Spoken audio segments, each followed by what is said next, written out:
শুরু করবো তো। বাবা হেদায়েত তালুকদার আপনার বাবা আর আমার বাবা, এখান থেকে আপনার বাবা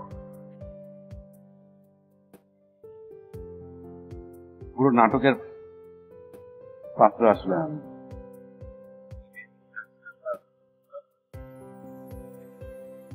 কি ধরনের ছেলে পছন্দ করেন, কিরকম হিসেবে কাজ করেন? তা বুঝতে পেরেছেন? এমন কিছু জানতে পারিনি।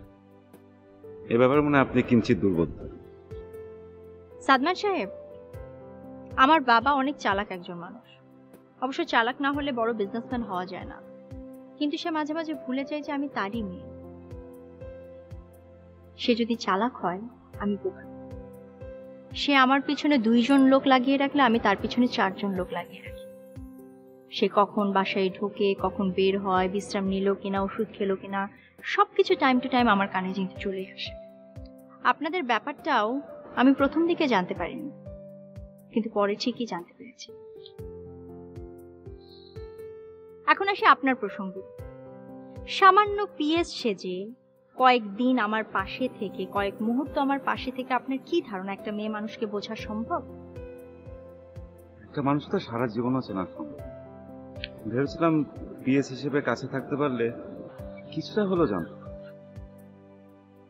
দেখুন, একটা মানুষের জীবন কিন্তু 100-150 পাতার উপন্যাসের মতো না যে পড়লেন, বুঝে গেলেন, শেষ হয়ে গেল। মানুষের জীবনকে বোঝা খুবই খুবই ডিফিকাল্ট, সম্পূর্ণ বোঝা যায়। আপনি এত কিছু করে আমাকে বুঝতে পারেননি, কিন্তু আপনি আমাকে অসম্মান করেছেন, অপমান করেছেন। এটা কি আপনি বোঝেন?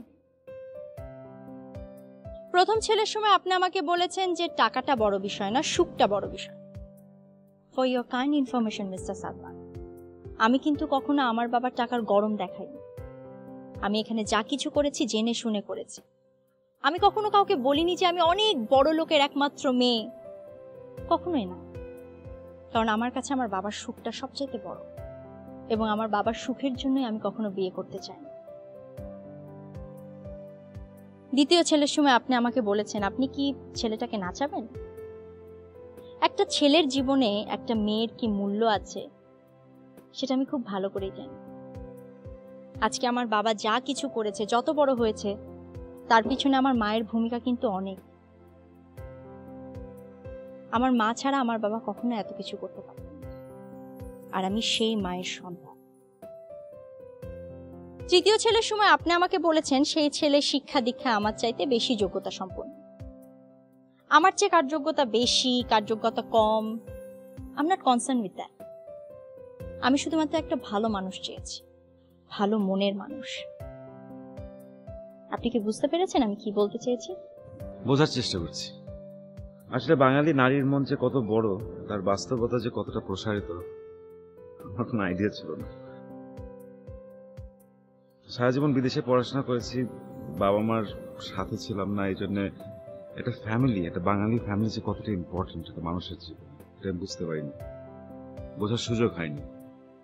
জীবনটাকেই নাটকের মতো দেখেছি, সেই নাটকের মতন দেখা থেকে এই পুরো জিনিসটা করা। অপমান করতে চাইনি, বড় একটা ভুল হয়ে গেছে। পারলে আমাকে ক্ষমা করবেন। I can only ask for your forgiveness.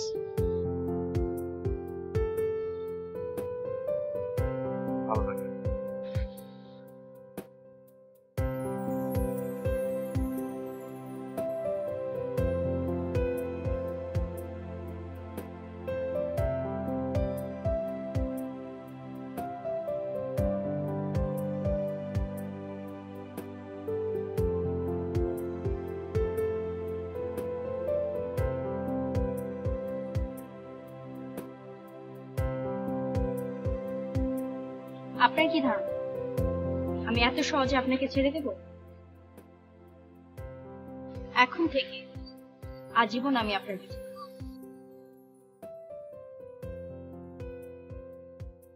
কারণ আমি ইয়েস রাইটটা বলিতেছি, বুঝতে পারছেন? সেলফি তোলা লাগবো না, চলো সেলফি তুলি। এই যে সেলফি, এই যে হাসেন।